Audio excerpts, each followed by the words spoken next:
sobrang, ah, well, I can say na mas nakikita natin yung klaseng lineup na meron yung Pantera DE sa current meta natin. But we cannot count out Martial Mayhem because Martial Mayhem yan eh. You can't spell Martial Mayhem or MMTM without, you can't spell Momentum without MMTM. So going into this one, Bipolar, anong pwedeng i-expect natin dito? I feel like you should expect na their draft mula dito sa MMTM really caters towards expanding rivers. Tulad na sinabi mo, Onel, kanina, the fast clear mula dito sa dalawang heroes pa lang mula kay Cinderella pati kay Aeon is so immense na ang dali na lang mag-rotate and to follow up dito kay Thyron and pati rin kay Flaco, tapos follow up na lang muli kay Keanu, just like what we saw from the game number 2 kanina na pitas na lang, kill secure lang after. But nonetheless, ito na nga po ang ating second matchup of the day. It is Martial Mayhem versus Roar in a best of 3 series. It's gonna be one hell of a game para sa dalawang teams ito. Matindi-tindi ang maaari nating matunghayan kasi very different yung naging approach ng both teams. Yung kabila, gusto talaga ng good early game na meron silang single target which is yung glue. Habang dito naman sa Martial Mayhem, gusto nila AOE crowd control together with the Khalid. Ginugulo lang ni Iron dito yung pag-take ni Kaito. And mukhang naging successful naman siya kasi nga mag-i-invade pala itong si Keanu pero mukhang magkakaabutan. Sino kaya makakuha? Oh my goodness. Na-steal! Nakagaw ni Keanu yung orange buff! Gundo. This is a bad already fight kasi ito na sinasabi natin kanina, once you have this Herrera, gusto mo makuha yung early game pero mag-delay lang to ng todo para sa side ng Roar. They're trying to negate the fact na para mapoke lang dito si Aeon pero man, kahit resources, early game pa lang nabuubusan ng Roar. Tignan mo yung ginagawa ni Keanu, wala siyang paki sa sarili niyang jungle side. Talagang inuuna niya yung mga resources ng kanyang opposing jungler na si Kaito at nauubusan na ng resources plus. So, ibig sabihin, parang mas madadagdagan sa kanila yon and the gold deep will stack up on their side. I mean, kung isipin mo rin, 2 o 3 lang atang camps yung mga nakuhanan or jungle minions yung nakuha doon ni Kaito. So, very difficult. Lalo na't it's only 15 seconds left bago mag-spawn yung ating first turtle. Looking at the levels din ng ating mga junglers already sa mid lane. Level 3. Nahirap na ito para agad sa Roar. But kaya pa naman, lalo't may Rafaela din naman sila. Sa ginagawa ng ngayon, ng Martial Mayhem, nagiging maganda yung ikot nila sa early game kasi alam din ng bawat isa kung ano yung role na gagawin nila. Katulad nung ginawa ni Iron ng gulo lang. Tapos may plano pala yung dalawang teammates yun sa kabila para mag-steal. So alam mo na may game plan sila right before the start of the game. Tapos nag-work yun on their side. Nakakuha na sila ng objective ngayon. They went for the turtle. Pantera ngayon yung sumusunod na lang sa Agos. Kailangan nilang labanan eh. Kung gusto nilang may mangyaring kakaiba. Kumbaga, nagiging reactive sila doon sa galaw na ginagawa ng Martial Mayhem. And ngayon, si Iron wala siyang pake doon sa kanyang clear wave potential kasama dito. Si Cinderella, ang gusto niya lang makapag-provide ng vision for Martial Mayhem. Pero mukhang nagkakaroon ata ng skirmish dito sa may bandang itaas. Going back. Ang ganda no, Astral Echo. Kita na kagad itong si Lumen kasama si Leizu. Pero mukhang nakikipaglaro lang naman ang Martial Mayhem dito. They will not fully commit on the top side. Talaga na lang sila, habulan lang. And ang ganda naman talaga ng Uranus pick nila dito, no? Kaya nila makipagbabaran. You have to be very passive kung ikaw yung Roar. No? Hindi ko rin pwedeng hindi mo rin pwedeng sabihin na madali lang para sa kanila mag-invade just because they have the Rafaela and Hirara. They have to be very passive and you can't doubt that they have to do it right now. Pero aangas sila dito towards the gold lane. Pero given the vision, not even mula dito kay Aeon, mula pa kay Keanu mismo, na nakakapaggawa agad sila ng counter engagement para dito sa Roar. Malupit yung ginagawa ng Martial Mayhem to the point na nabibigyan ng espasyo itong si Tyron, tapos nakakakuha ng farm itong si Keanu. So yung dalawa nilang main damage dealers, haya-hayang buhay, habang yung Pantera, talagang hindi pa mapagana dito si Kaito dahil dun sa early blunder na nanakawan siya ng orange buff, na istilan siya dito ng Lizard. So, talagang, tiis pogi. Dito? Tiis pogi muna ang Pantera. At dito sa turtle na to, they might have a chance. Kung tama yung execution nila, pwede silang pumalag, lalo-lalo sasama na yung Barats. maganda na yung makikita natin dito for our second turtle. Uy, huli! because all ultimates are in, pero mukhang nagkakaroon ata ng skirmish dun sa Iron, main ng ipit. gitna. Ayun lang, nadali si Iron dito. Nag-attempt siya na mabigyan sana dito si Blair pero siya ay nabigyan. Pagkuha ng Daytona's welcome ni Leizu, kumukuha na rin naman pala ng pagong yung Marshall Mayhem. So that is gonna be a trade.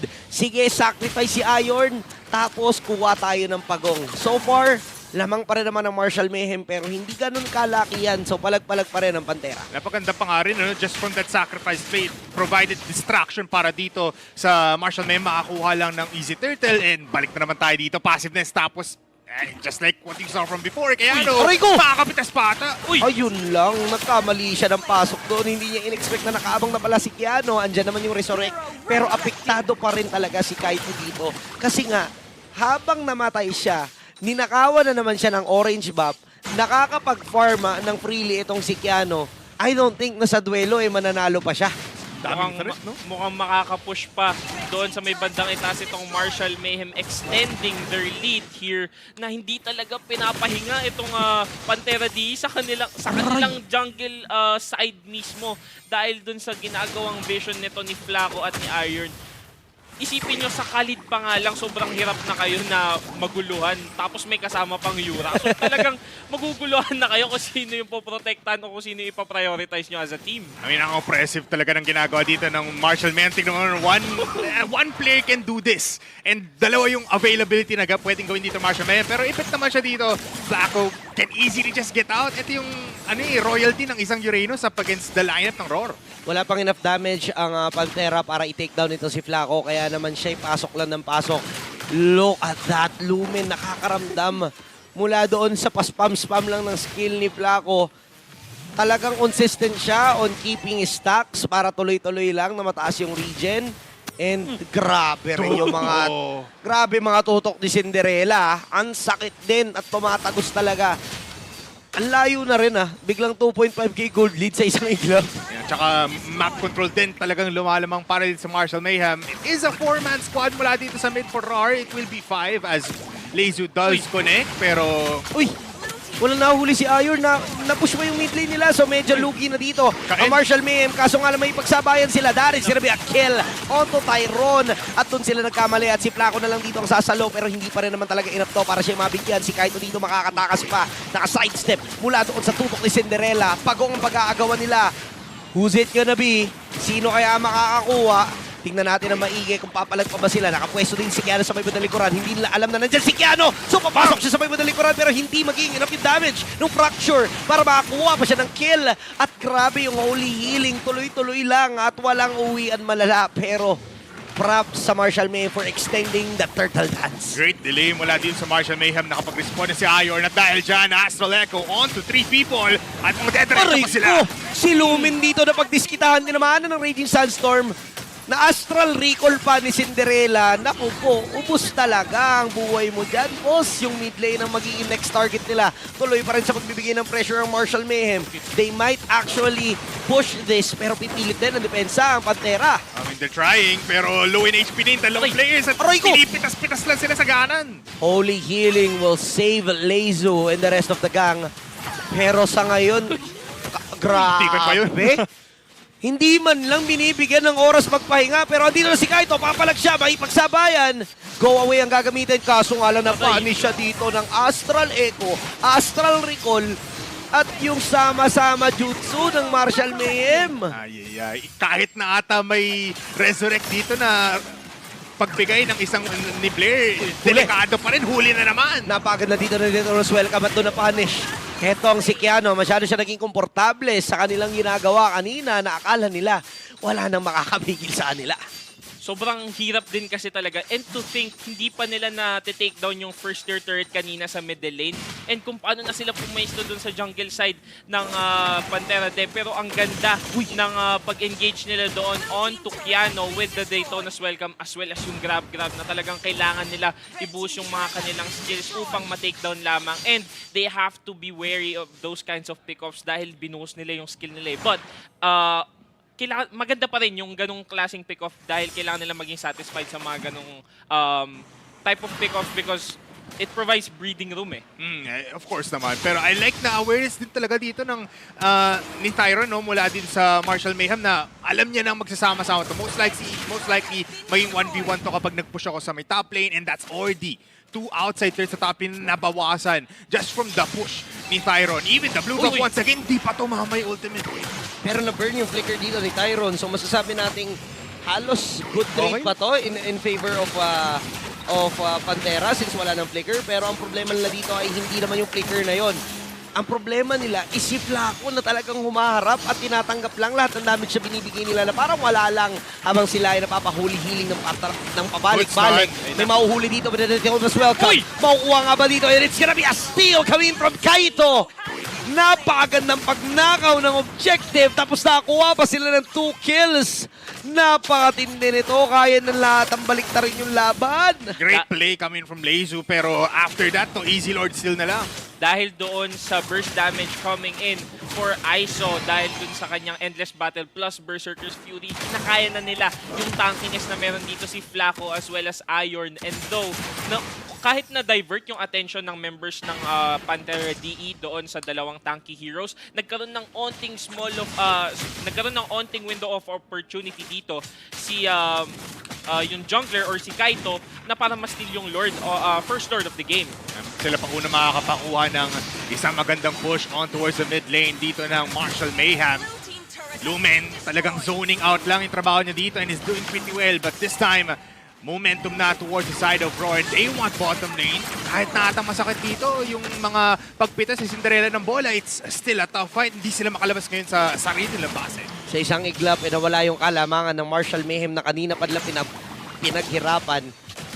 Sa isang iglap, mukhang mababaliktad pa at mukhang si Flaco na ngayon ang magiging target ng kabila. Kinakaya na ata nila. That's gonna be the Raging Stancer connecting to 3. Pero nga, merong nanggugulo sa may likuran. Kaya naman hindi nakapag-follow up yung other members. Lumen dito ang magiging next target. They will be able to take down Lumen. Pero si Iron din naman ang naging kapalit. So both roamers are gonna be out of this fight. 4v4 situation na maaari nating matunghayan. Pero hawak pa rin ng Pantera DE ang kalamangan when it comes to the map control.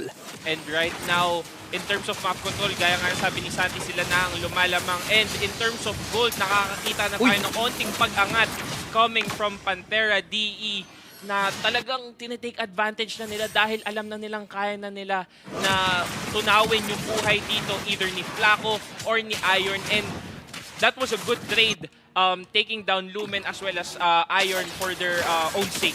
Yeah, it's the reality basically after no push dito and magstay pa doon ng Roar towards the mid lane. Pero map control denied na para din sa Roar. Nakakahinga na dito ang ating Marshall Mayhem. They're getting outside of their base and they want to look for more na. Medyo nag-aangas dito yung pagpitas din ng Cinderella. It provides so much vision na napapa-pullback ulit dito ang buong Roar. And now, parang gusto ko rin i-highlight dito yung balikbayan buff na meron ang Pantera DE na wala pang deaths. He is at 2-0-3 ISO. Talagang isolation play ang ginagawa dahil gusto ata para sa kanya lang itong si Flaco or si Iron eh. Kayang-kaya niya rin naman talagang unawin itong mga frontliners ng Marshall Mayhem, lalo-lalo na maganda yung nag-start nila. Forced, Raging Sandstorm coming from Iron. So kailangan i-delay na Marshall Mayhem yung Lord Take na to kasi wala pa yung ultimate na sobrang importante para sa kanila. So if i-rush to ng Pantera, hindi na tayo magugulat kasi nga ito lang yung perfect opportunity, wala yung setup eh. Yeah. Blitz na kailangan dito gawin ng Roar, but maamba pa rin naman dito ang buong Marshall Mayhem. Even Tyron trying to go for the Lord. It is gonna be one crucial fight. Ang ganda lang ng ginagawa dito ng Roar to a point na hindi sila maghahiwalay. They know na they have the advantage, lalo't meron silang Rafaela.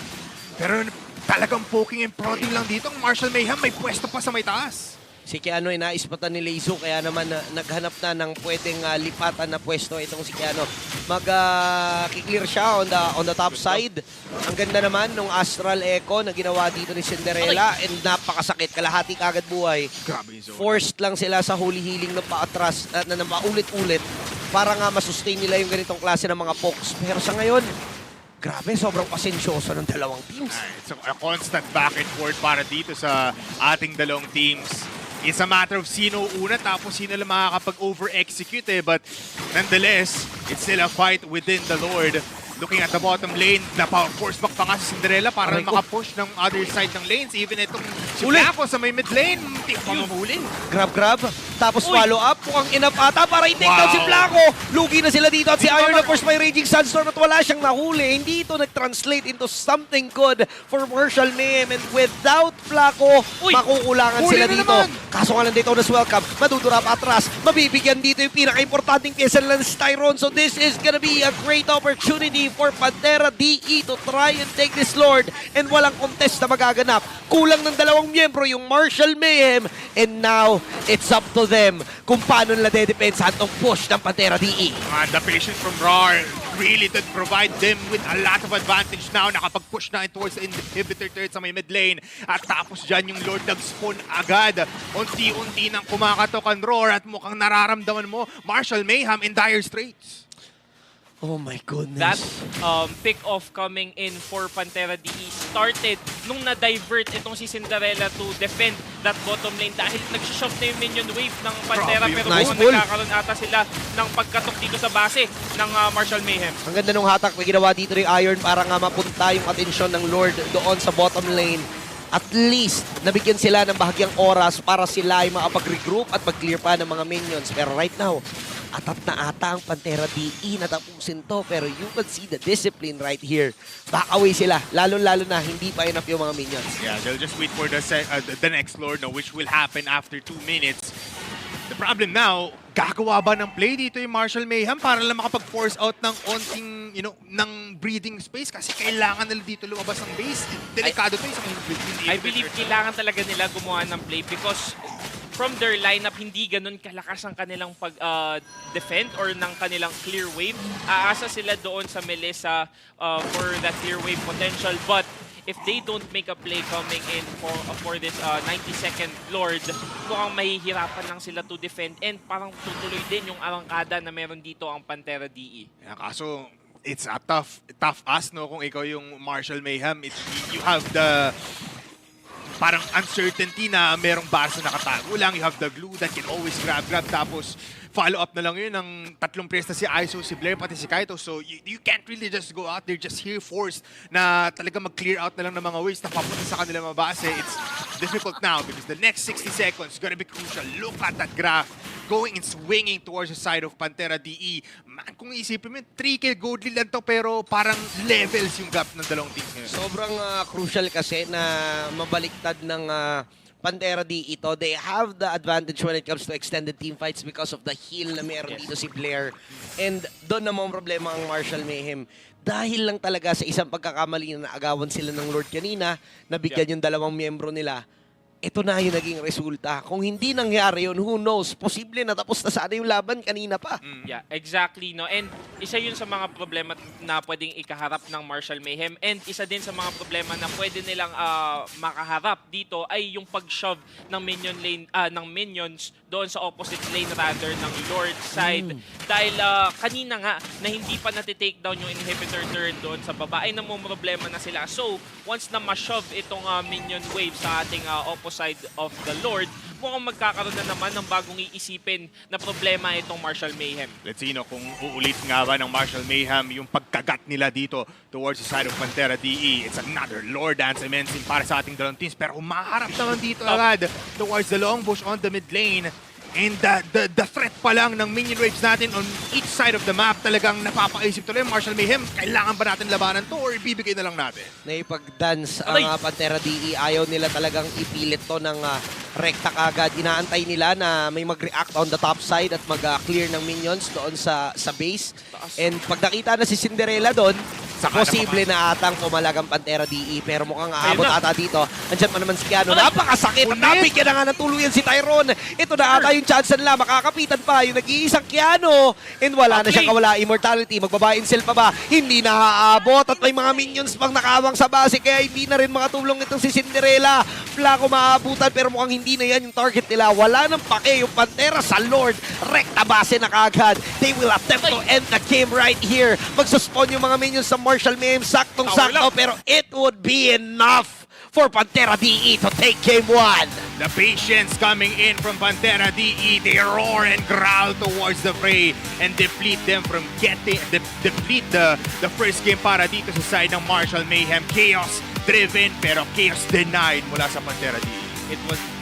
It was very evident na from early to mid game nakakakita tayo ng sobrang pag-overextend ng Marshall Mayhem with their lineup at napapagana naman nila, but it comes to a point na merong limitations talaga sa ganong klaseng lineup na lalo na nagkakaroon din ng space itong si ISO. Talagang isolated siya sa mga ganong klaseng skirmishes, so it had enough time na para makapag-farm up siya ng kanyang mga items up to the point na kaya niya nang tunawin yung side dito ng Marshall Mayhem from that Uranus and from that Khalid alone. And looking at our post-game statistics and medyo naging dikit yung gold natin and lumamang doon yung Pantera DE. But like I've said, it's very evident that Marshall Mayhem took over that early game to mid-game until that burst from ISO as well as the diversion na ginawa ng members ng Pantera DE.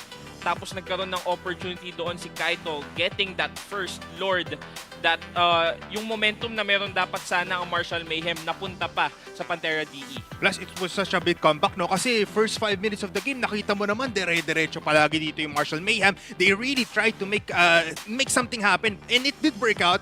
Pero na-realize ng Pantera DE na, uy, guys, pwede naman tayo magsama-sama. Hindi na natin kailangan to pagbigyan ng singular pickups. Yes, makakabawi ka naman, Kaito, kasi nandyan naman si ISO para kumuha ng kills at the later parts of the stage. Plus, nakita mo rin yun. Even itong si Lumen, nakakapitas siya kahit mag-isa na lang, and that was too overwhelming in a way para sa Marshall Mayhem kasi wala silang pansagot at the end of the day. Yun na nga, makikita natin dito 1-0 na agad ang ating game. A total of 22 kills in 19 minutes. A very long game in fact. Okay, I have to comment as well dito si Leizu dahil back-to-back niyang nakuha dito si Tyron or the marksman of Marshall Mayhem na sobrang laking tulong din dahil nawawalan ng damage per second itong Marshall Mayhem once na madetone as welcome itong si Tyron. And looking at our big four stats, ISO being the rich guy, sobrang isolated into the team fights as well, but the carry or the damage dealer for this game will be Cinderella. Pero ang wingman natin is none other than the 100% kill participation na manggagaling sa captain ng Pantera DE, which